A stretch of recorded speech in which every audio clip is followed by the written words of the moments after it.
Amém.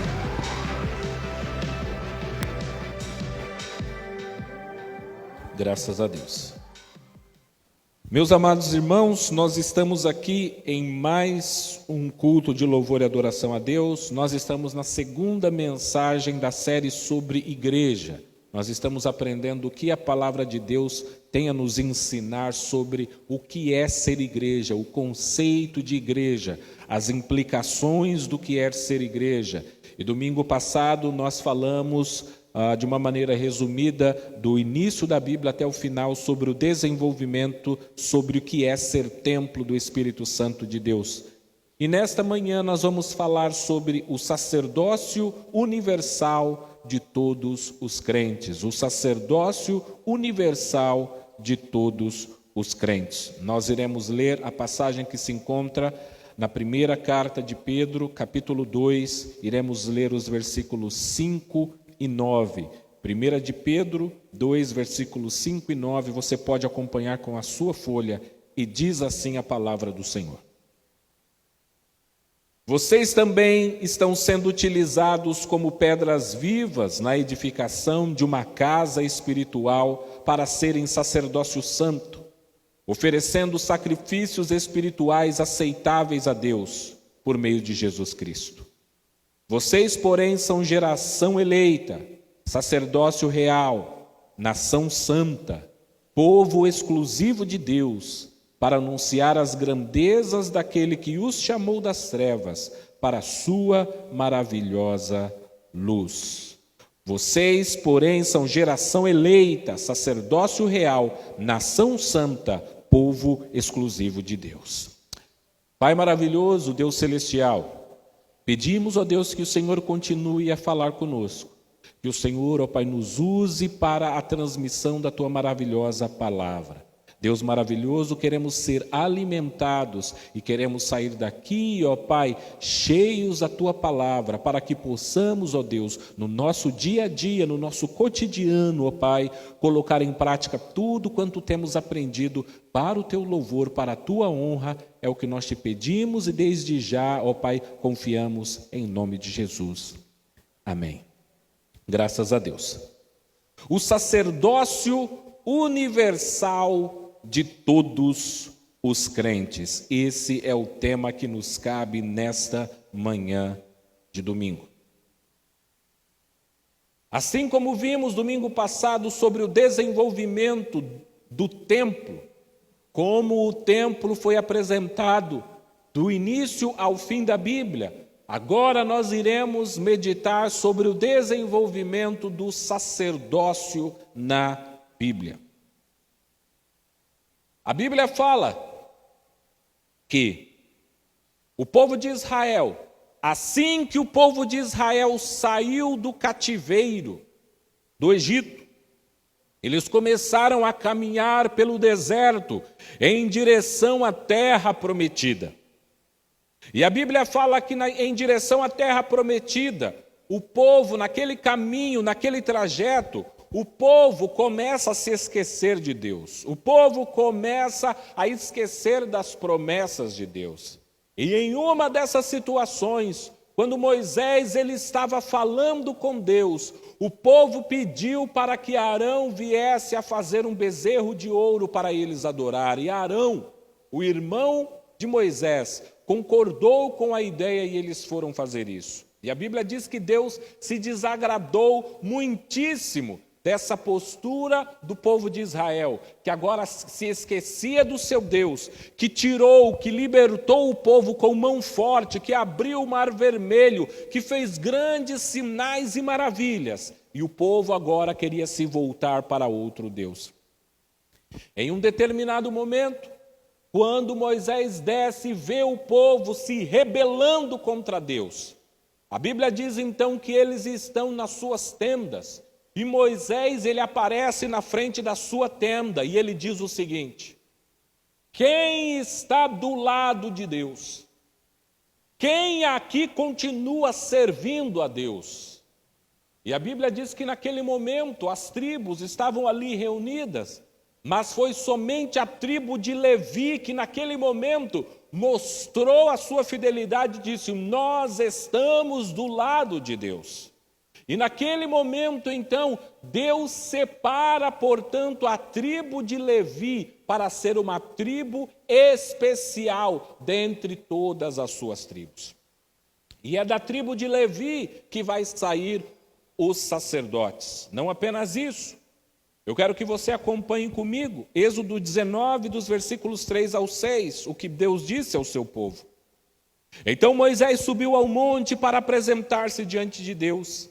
Lá de cima o Senhor chamou e disse: transmita essa mensagem à família de Jacó. Para quem não sabe, Jacó e Israel é a mesma pessoa. Quando ele diz, transmita esta mensagem à família de Jacó, ele quer dizer, transmita essa mensagem ao povo de Israel. Anuncie aos descendentes de Israel: vocês viram o que fiz aos egípcios. Sabem como carreguei vocês sobre asas de águias e os trouxe para mim. Agora, se me obedecerem e cumprirem a minha aliança, serão meu tesouro especial dentre todos os povos da terra. Pois toda a terra me pertence, serão meu reino de sacerdotes, minha nação santa. Essa é a mensagem que você deve transmitir ao povo de Israel. Mas quando Moisés transmite essa mensagem dizendo que Deus chamou todo o povo, toda a nação de Israel para ser um reino de sacerdote, o povo tem medo, o povo não quer estar na presença de Deus e eles falam: vá você, Moisés, fale com Deus e não fale a gente. O povo, ele tem medo de estar na presença de Deus. E essas ações fazem, portanto, que a ideia inicial de Deus, que toda a nação, que todo o povo fosse um reino de sacerdotes, passa a ser que apenas uma das tribos, apenas um grupo do povo de Israel é escolhido para ser o sacerdote. Êxodo 28:1 diz: mande chamar seu irmão Arão e os filhos dele, Nadab, Abiú, Eleazar e Itamar. Separe dos demais israelitas para que me sirvam e sejam meus sacerdotes. Agora veja o que aconteceu. Apenas a tribo de Levi agora fica responsabilizada para cuidar de todas as coisas de Deus. Então veja, quem pregava no Antigo Testamento, quem fosse da tribo de Levi.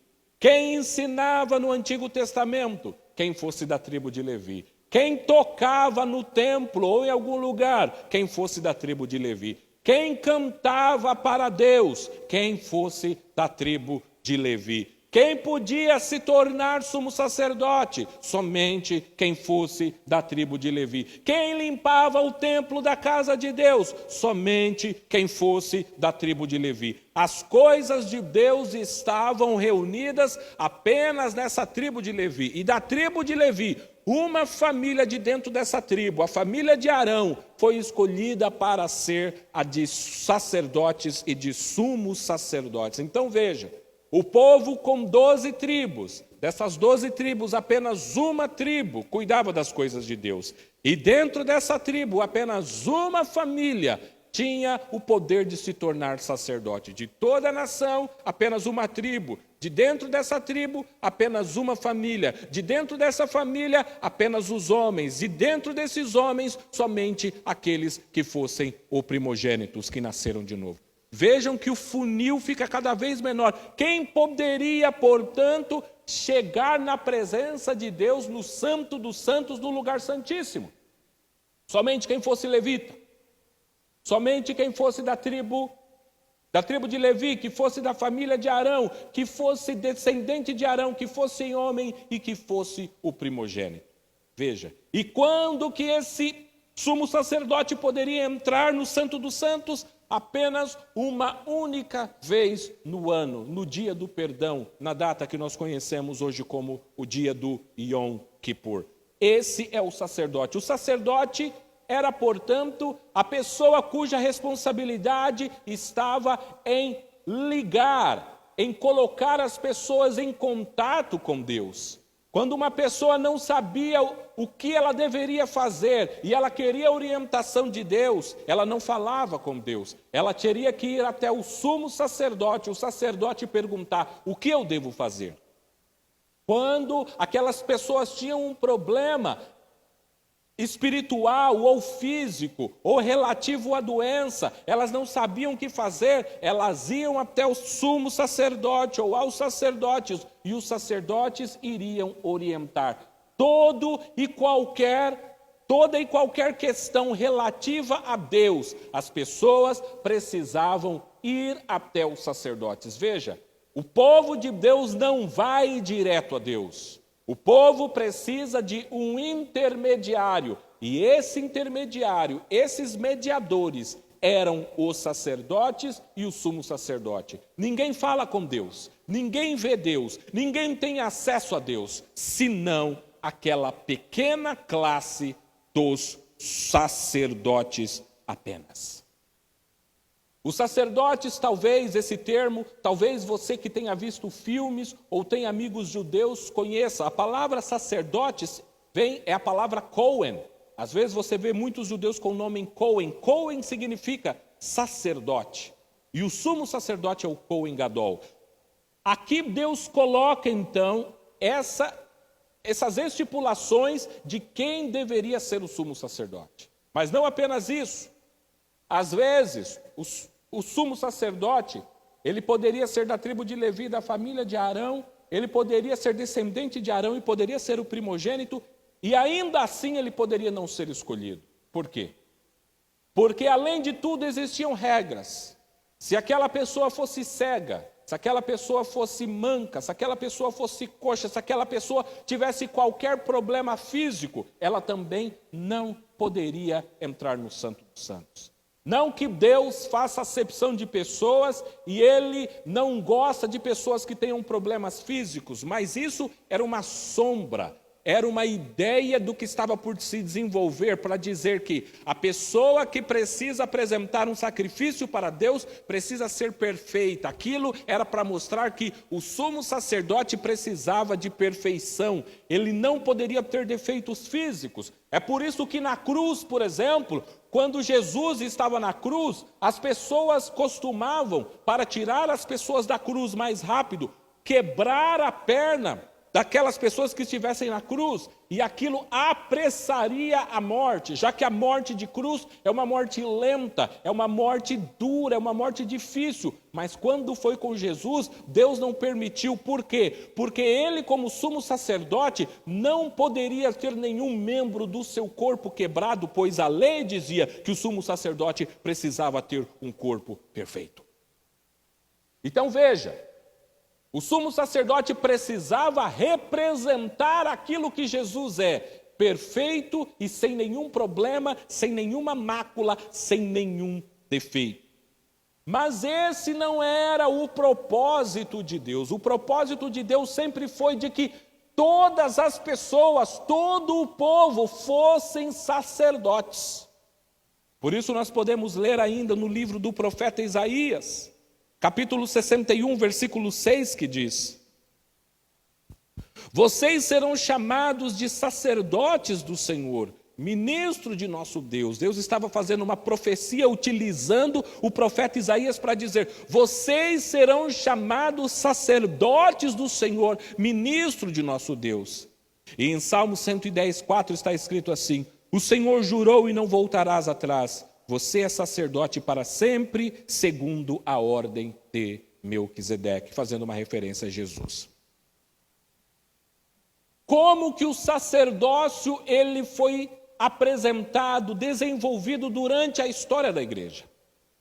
Até o final da era medieval, ou seja, até provavelmente os anos de 1500, a igreja desenvolveu uma ideia parecida com essa ideia do Antigo Testamento, de que somente um grupo, somente uma classe, somente uma pequena casta tem acesso a Deus, e tinha acesso a Deus. Quem era essa classe? A classe dos padres, dos líderes religiosos, chamados de clérigos. Somente os clérigos têm acesso a Deus. Portanto, qualquer pessoa que ia à igreja, ele também não sabia o que fazer. Se ele tivesse com um filho doente, ele levava ao clérigo, ao padre, para que ele orasse. O padre é que orienta o que ele deve fazer. Se ele tem um problema na sua família, ele vai até o padre e pergunta o que ele deve fazer. Se ele tem algum problema, algum pecado, ele vai até o padre e confessa o pecado. E o padre, portanto, diz o que ele deve fazer. Vejam que é a mesma ideia. A pessoa não tem acesso a Deus. A pessoa precisa de um mediador, de um intermediário. Ela não fala com Deus, ela não tem acesso a Deus, ela não tem intimidade com Deus, ela não tem relacionamento com Deus. Ela precisa de alguém que religue ela com Deus. Da mesma maneira que no Antigo Testamento o povo de Deus precisava dos sacerdotes para fazerem essa ponte com Deus e com o céu, a história da igreja desenvolve isso também, que os cristãos, aquelas pessoas que acreditam em Deus, precisavam falar com um líder religioso que funciona com um nome diferente, mas com a mesma posição, com a mesma ideia do que o sumo sacerdote. Você não fala com Deus, você não tem acesso a Deus, você precisa de alguém que te ligue, que te conecte com Deus. E isso era demonstrado, por exemplo, com o fato de que a igreja nem mesmo se preocupava em traduzir a Bíblia. Por quê? Porque existem duas classes distintas, as classes dos clérigos, as pessoas que conhecem a Deus, que sabem como Deus pensa, que têm intimidade com Deus, e todas as demais pessoas, os leigos, o laicato, aquelas pessoas que não conhecem Deus, que não têm intimidade com Deus, que não foram chamadas para andar com Deus. Esse grupo aqui dos leigos, eles devem buscar o grupo dos clérigos para que eles possam falar com Deus. Então veja, por exemplo, até muito pouco tempo, a própria missa, o culto, ele era realizado em uma língua desconhecida do povo. Por quê? Quem precisa conhecer e saber da Bíblia é o clérigo e não a pessoa. Quando as pessoas começaram a ter acesso à Bíblia e começaram a ler esses versículos que falam que Deus, desde o início, sempre intencionou que todo o povo fosse uma nação de sacerdotes, eles falam, como que nós seremos uma nação de sacerdotes se nós sequer conhecemos a palavra de Deus? E começa, portanto, um movimento de tradução da Bíblia. Vamos traduzir a Bíblia e deixar a Bíblia para todas as pessoas terem acesso, porque se Deus quer que todos sejam sacerdotes, todos precisam ter acesso à Bíblia. E é nesse momento que começa então um movimento de tradução da Bíblia para várias línguas, para que não apenas um grupo, mas que todas as pessoas tenham acesso a Deus, que todas as pessoas conheçam a Deus. E isso encontra-se porque a Bíblia diz, em 1 de Timóteo 2, versículo 5, na parte 2, o sacerdócio na história da igreja. 1 de Timóteo 2, 5, a Bíblia diz, porque há um só Deus e um só mediador entre Deus e os homens, Jesus Cristo, o homem. Há um só Deus, um só Senhor, um só mediador. Então a Bíblia dizia algo que é contrário ao que a igreja dizia. A igreja dizia, para você chegar a Deus, você precisa da igreja, a igreja que media. Você precisa dos clérigos, são os clérigos que fazem a ponte, quando a Bíblia diz, não, não, não, ninguém faz a ponte com Deus a não ser Jesus. Jesus é o único mediador entre Deus e os homens, apenas Jesus. Portanto, meus amados irmãos, quando você precisa falar com Deus, você não precisa de mim, você não precisa do seu pai, você não precisa da sua mãe, você precisa apresentar e falar unicamente, exclusivamente com Deus. Existe só um mediador entre Deus e os homens, e essa pessoa se chama Jesus Cristo. A mesma ideia de que nós precisávamos ir para uma classe especial de pessoas para confessar os nossos pecados e eles é que nos perdoariam. Tiago, capítulo 5, versículo 16 diz assim, portanto, confessem seus pecados uns aos outros, confessem seus pecados uns aos outros e orem uns pelos outros para serem curados. A oração de um justo tem grande poder e produz grande resultado. Ou, dependendo da tradução, a oração dos justos pode muito em seus efeitos.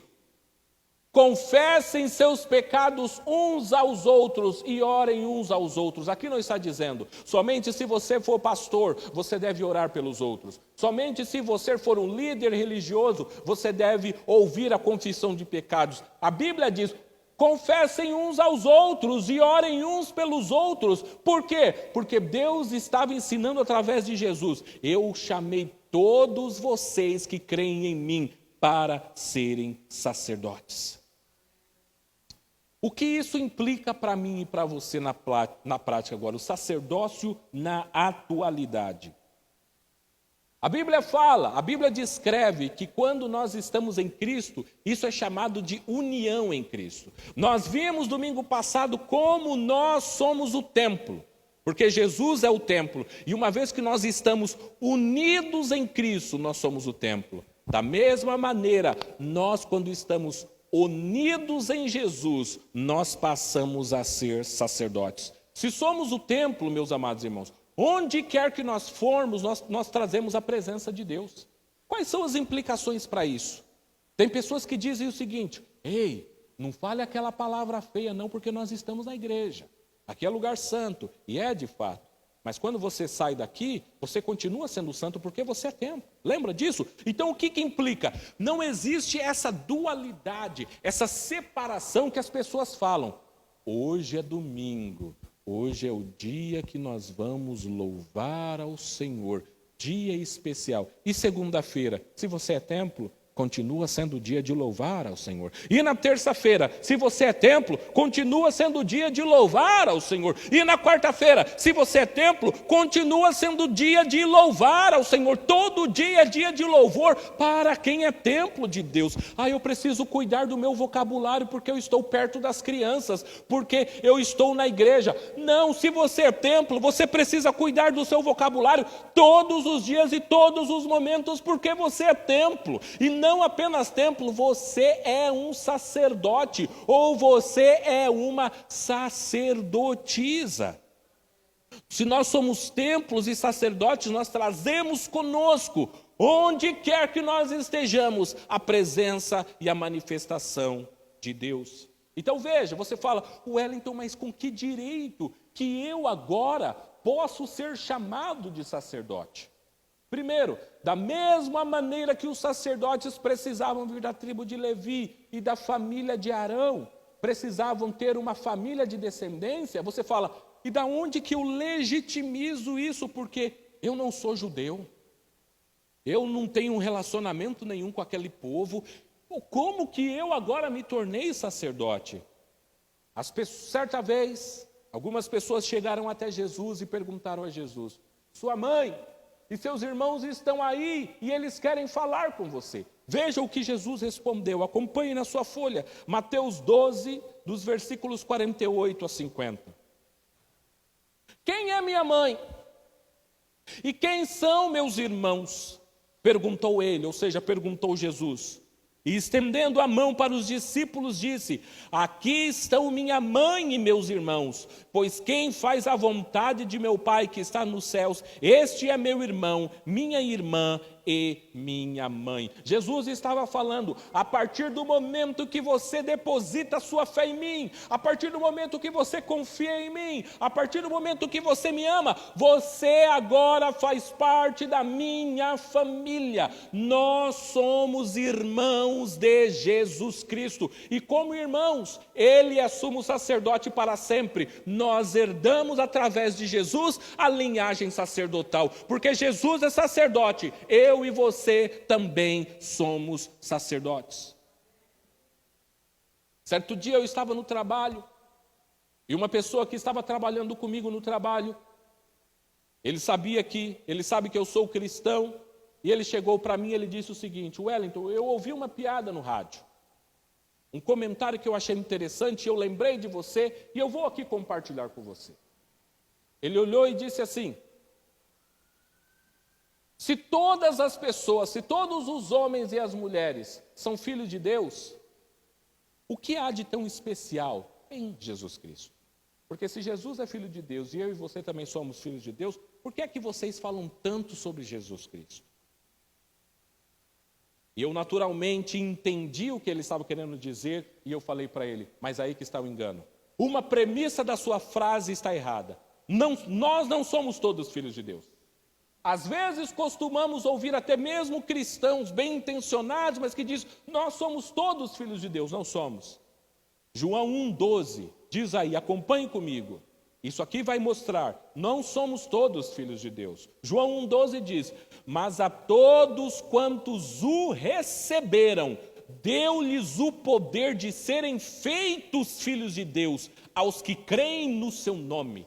Quem é da família de Deus? Quem é filho de Deus? Os que receberam a Jesus, os que creem no seu nome. Quem não recebeu a Jesus, quem não creu no seu nome, não é filho de Deus. Existe uma diferença entre criatura e filho. Ser criado por Deus e ser filho de Deus. Toda a humanidade é criada por Deus, mas ser filho de Deus, ser enxertado, ser considerado a família de Deus, é uma prerrogativa somente daquelas pessoas que dizem, eu acredito em Jesus, eu creio em Jesus, e quando você crê em Jesus, você passa a se tornar a família de Jesus. E a família de Jesus é uma família de sacerdotes.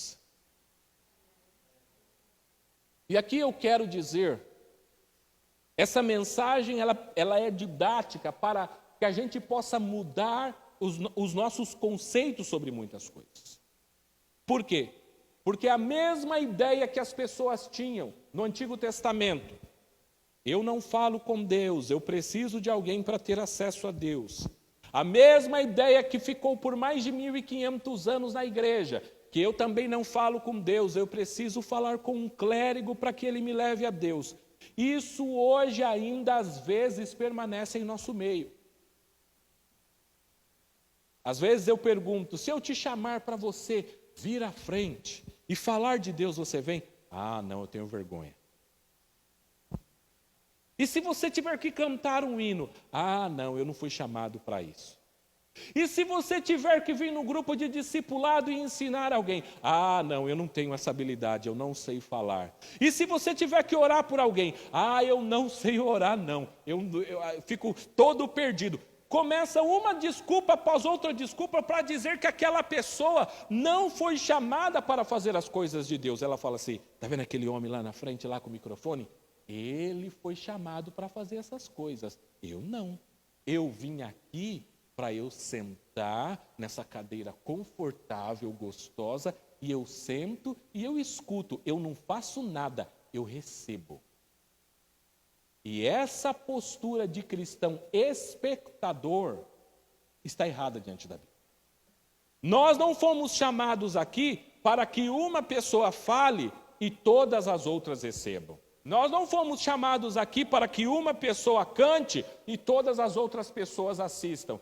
Nós somos todos sacerdotes. E se somos todos sacerdotes, o sacerdote precisava trabalhar a todo momento, ligando as pessoas a Deus. Nós somos um reino de sacerdotes. Veja, o mundo todo aí fora que não conhece a Deus, ele precisa de mim e de você para que nós apresentemos eles a Deus. É isso que o sacerdote faz.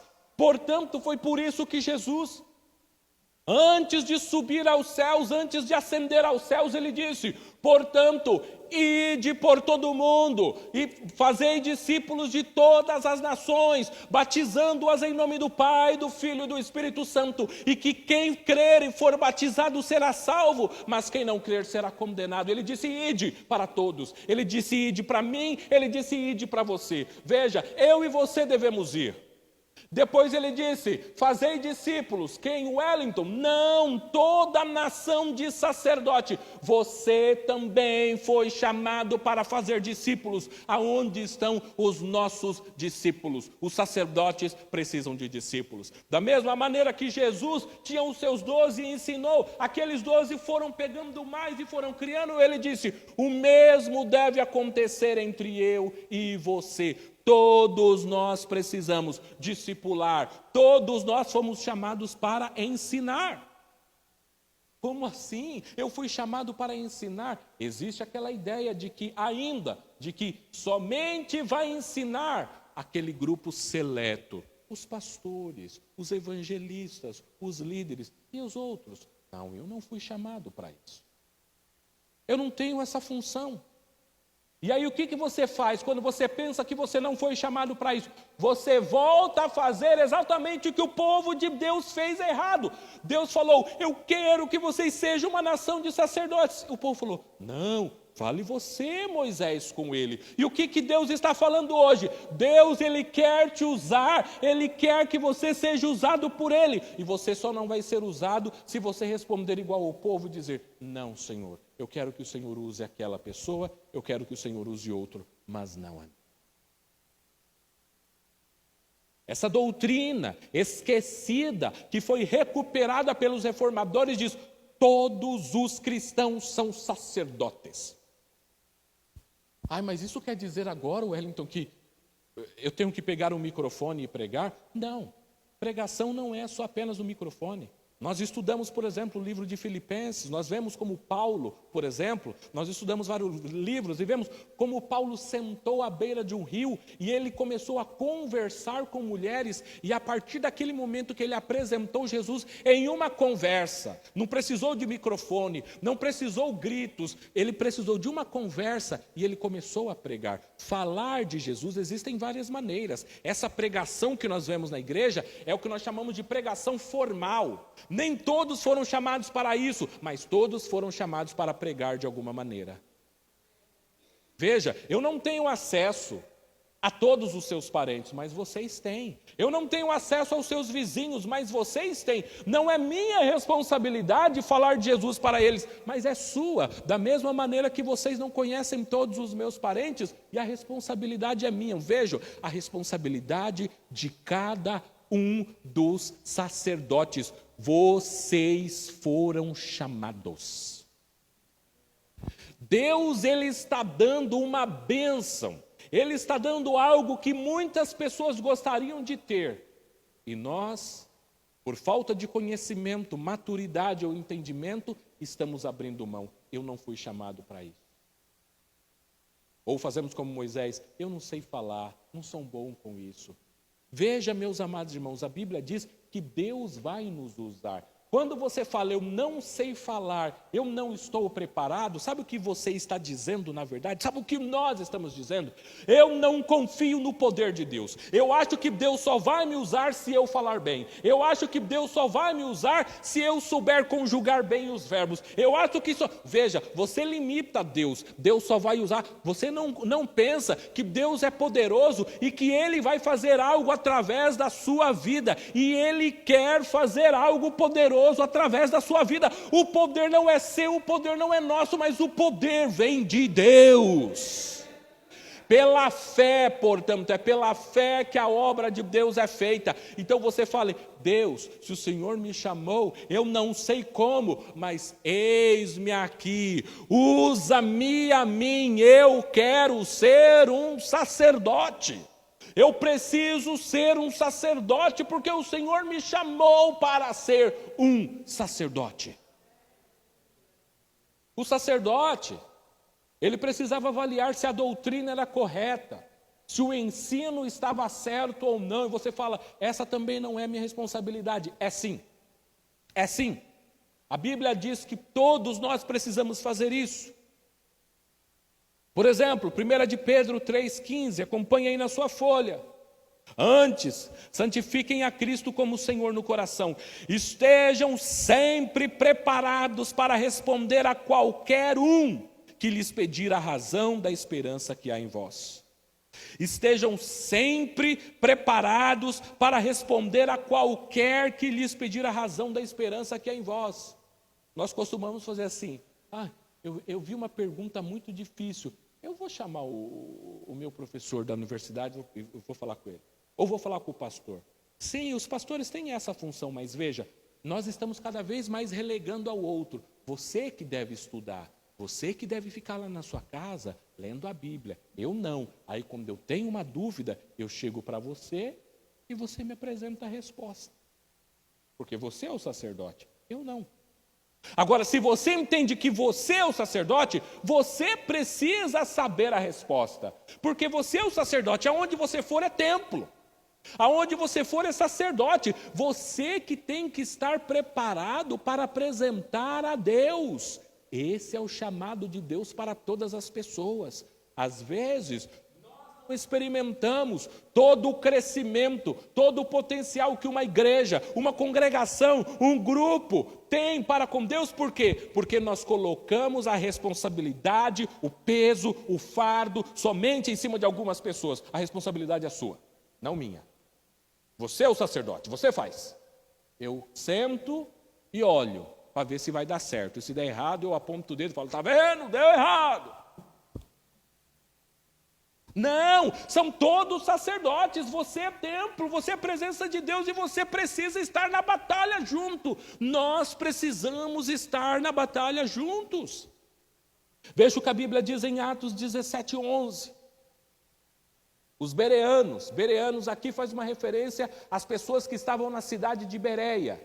Os bereanos eram mais nobres do que os tessalonicenses. Veja, ele está fazendo uma comparação. Os crentes da cidade de Bereia são melhores que os crentes da cidade de Tessalônica. Por quê? Pois receberam a mensagem com grande interesse, examinando todos os dias as Escrituras para ver se tudo era assim mesmo. Eu escuto a mensagem, mas eu não apenas escuto. Eu escuto a mensagem que o meu pastor falou, que o meu líder falou, e depois eu vou lá na Bíblia para ver se está certo. Por quê? Ele é sacerdote, mas eu também sou. Eu vou ver. Por isso que a Bíblia diz, por exemplo, 1 de Tessalonicenses 5:21, examinai tudo, retende o que é bom. Por que você examina? Porque você é o sacerdote. O sacerdote precisa conhecer da Bíblia, da palavra de Deus, ter intimidade com Deus. Então, portanto, veja, pastor, preciso de oração. Sim, o pastor está aqui para isso, para orar, mas veja, você também pode orar, porque você também é sacerdote. O mesmo Deus que responde à oração do pastor é o Deus que responde à sua oração. Por quê? Porque diante de Deus o pastor é sacerdote, mas você também é sacerdote. Eu posso pregar, o mesmo Deus que usa o pastor como sacerdote, usa você também como sacerdote. O que eu posso fazer? Você pode fazer tudo que nós fazemos. Isso é o sacerdócio de todos os santos. Deus capacitou a todos. Aí você fala assim, Wellington, mas peraí. Então vamos mandar embora os pastores agora. Porque se todo mundo faz, por que é que eu preciso disso? Não, a Bíblia diz, Efésios 4:11, e ele mesmo deu uns para apóstolos, outros para profetas, outros para evangelistas. Veja, cada um tem a sua função no corpo, mas todos são sacerdotes. Veja, existem músicos aqui, mas nem todos os músicos tocam todos os instrumentos. Um toca guitarra, o outro toca teclado. Todos são músicos, mas cada um faz a sua função. Existe a função dos líderes, mas todos os cristãos são sacerdotes. O que o sacerdote fazia? O sacerdote orava pelo povo. O sacerdote encorajava o povo, o sacerdote aconselhava o povo. Então todas essas funções são nossas. Nós devemos encorajar uns aos outros, nós devemos ensinar uns aos outros, nós devemos dar boas palavras uns aos outros. Hebreus 10:24. Pensemos em como motivar uns aos outros na prática do amor e das boas obras. Pensemos em como motivar uns aos outros na prática do amor e das boas obras. Não apenas o pastor como sacerdote, todos, você também. A sua função hoje aí é motivar uns aos outros. Como você motiva uns aos outros? Ei, meu amigo, eu não vi você no culto de domingo, está tudo bem? Eu quero te dizer que se você estiver passando um problema, Deus está contigo, nós estamos orando por você, Deus nos vai dar a vitória. Todos nós ajudando um ao outro. A pessoa está triste, você chega para ela e vai dizer, ei meu irmão, ei minha irmã, a sua dor é a minha dor, eu quero orar por você, eu quero interceder por você, eu quero te ver. Todos nós motivando uns aos outros. Por quê? Porque nós somos sacerdotes, todos. Imagine você no meio da noite, Seu filho está doente ou tem algum problema. O que você vai fazer? Você vai pegar o telefone e você vai ligar. Dependendo do caso, você pode ligar para o seu pastor. Mas saiba disso, Deus te deu poder e autoridade do céu para você colocar as suas mãos, orar pelo seu filho, pela sua filha, quem quer que seja. E Deus há de fazer grandes maravilhas, porque você é sacerdote. Hebreus 3:13. Advirtam uns aos outros todos os dias, enquanto ainda é hoje, para que nenhum de vocês seja enganado pelo pecado e fique endurecido. Advirtam, admoestam, ou seja, aconselhem uns aos outros todos os dias. Quem? Somente o sacerdote? Não, todos, porque todos são sacerdotes. Não está escrito aqui, advirtam, vírgula, somente os líderes. Não, todos, porque todos são uma nação de sacerdotes. 1 de Tessalonicenses 5:11, portanto, animem e edifiquem uns aos outros como têm feito. Animem e edifiquem uns aos outros, todos nós. Todos nós. Eu quero concluir essa mensagem lendo os últimos versículos que se encontram em Hebreus capítulo 10, do versículo 19 ao 22. Hebreus 10, do 19 ao 22, que diz assim: portanto, irmãos, por causa do sangue de Jesus, podemos entrar com toda a confiança no lugar santíssimo. Por sua morte, Jesus abriu um caminho novo e vivo através da cortina que leva ao lugar santíssimo. E uma vez que temos um sumo sacerdote que governa sobre a casa de Deus, entremos com coração sincero e plena confiança, pois a nossa consciência culpada foi purificada e o nosso corpo lavado com água pura. Ele disse: ei, você é sumo sacerdote, e a mesma prerrogativa que ele tinha de entrar no Santo dos Santos, aonde a presença de Deus está, quando Jesus morreu, ele abriu o véu dizendo: todos agora sacerdotes têm acesso a Deus. E aí o que a gente faz? Mas eu não sou digno. Pastor Wellington, se você soubesse os pensamentos que eu tenho, se você soubesse as coisas que eu faço.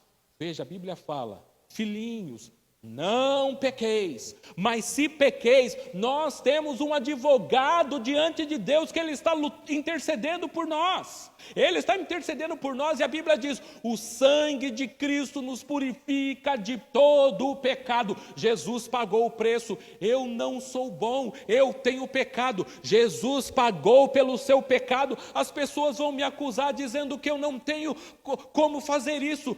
Jesus Cristo morreu para te capacitar. Quando alguém olhar, e esse é o papel do inimigo, é o inimigo que é acusador. Você não pode pregar, você não pode ensinar, você não pode louvar.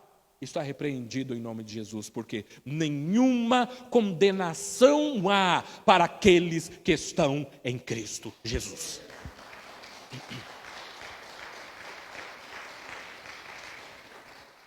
Eu quero que você saia daqui e entenda: não fomos chamados para sermos espectadores.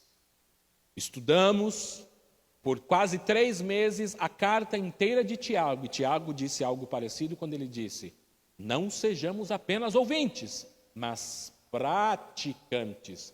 Saiba que Deus te chamou para atuar ativamente na sua obra, e você é um sacerdote. Você é uma sacerdotisa. Se não estivermos fazendo as coisas, não é por causa de Deus, é porque estamos abrindo mão da nossa bênção e da nossa responsabilidade. Às vezes pensamos só na responsabilidade, mas veja, a responsabilidade vem acompanhada com uma série de bênçãos.